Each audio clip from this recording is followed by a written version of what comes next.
من از عقرب نمی ترسم، ولی از نیش می ترسم. ندارم وحشت از بیگانگان، از خویش می ترسم.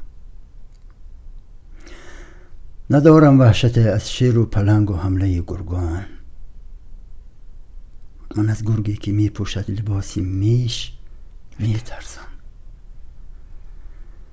مرا با جو فروشانی سری بازار کاری نیست.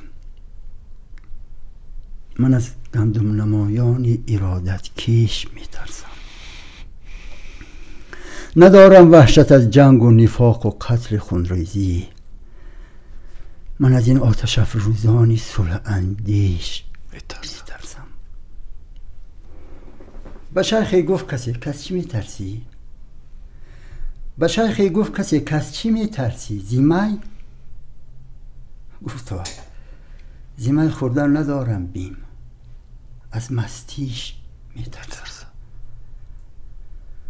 مرا با خانقاه و خرقه و کشکول کاری نیست. من از اعمال زشتی خلق نادرویش می ترسم.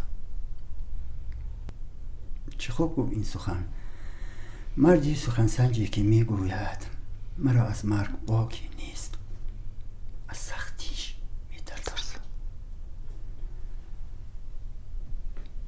من این ژولیده را نبود هراسی از سخن گفتن، ولیکن از زبانی خویش بیش از پیش